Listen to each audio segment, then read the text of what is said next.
Assalamu alaikum students. I hope everyone will be fine. Today we will discuss biology class 9 chapter 1 introduction to biology, and this is our second lecture, and in this lecture we will discuss relationship of biology with other sciences.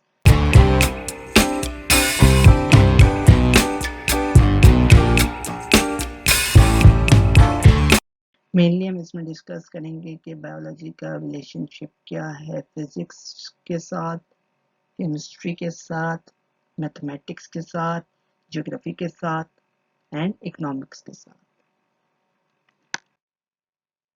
Now first we will discuss biophysics. In biology, physics principles are applied to understand biomechanics, movement and physical forces in living organisms, fluid dynamics, blood flow, respiration, and the physical properties of biomolecules. हम biology में physics principles के बारे में study करते हैं इन biomechanics, जो कि हम रिलेटेड होती है मूवमेंट किसी भी ऑर्गेनिज्म की कैसे हो रही है, या ब्लड फ्लो कैसे हो रहा है, रेस्पिरेशन जो कि फ्लूइड डायनामिक्स में हम स्टडी करते हैं, और physical properties of biomolecules.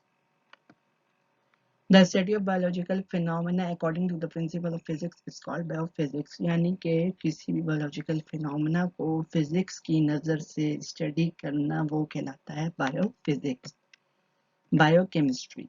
Chemistry is essential to understand the composition, structure and interaction of molecules in living organisms. इसमें हम स्टडी करते हैं कि जो हमारी बॉडी के अंदर मॉलिक्यूल्स हैं उनकी कंपोजिशन क्या, स्ट्रक्चर क्या, और वो एक दूसरे के साथ कैसे इंटरेक्शन क्रिएट करते हैं. Biological process involve chemical reactions such as metabolism and molecular interaction within the cell. और जो बहुत से बायोलॉजिकल प्रोसेसेस होते हैं वो केमिस्ट्री के केमिकल रिएक्शंस के ऊपर मुश्तमिल होते हैं, जैसे कि हमारा मेटाबॉलिज्म का रिएक्शन है और डिफरेंट मॉलिक्यूलर इंटरेक्शन जो कि सेल के अंदर हो रहे होते हैं, उसमें केमिकल रिएक्शन इन्वॉल्व होते हैं. वो सब हम in the branch of biochemistry discuss करते हैं.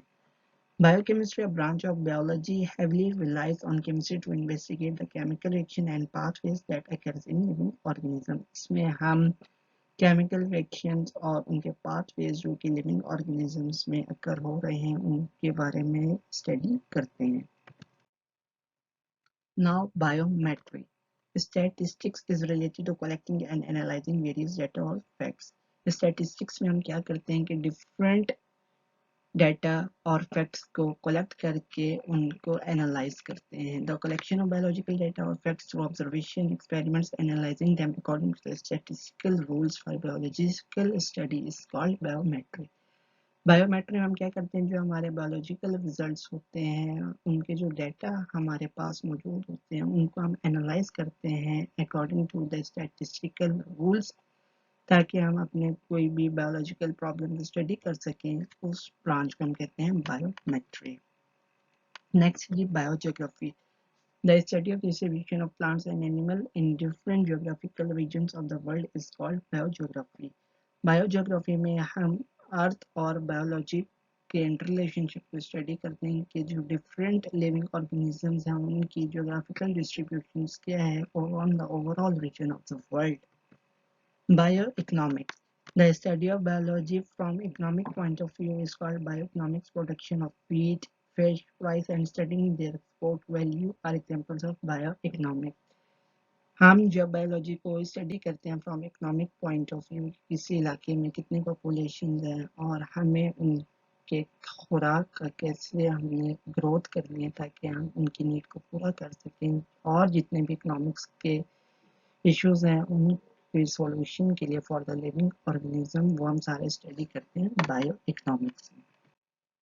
Now that's all about for today's lecture. Thanks for watching. Please like my video and share my videos to the friends and press the bell icon for the subscription in order to get a notification for all the videos which will be uploaded in future. Inshallah, in our next video we will discuss cellular organizations of living organisms. Till that time, take care. Allah Hafiz.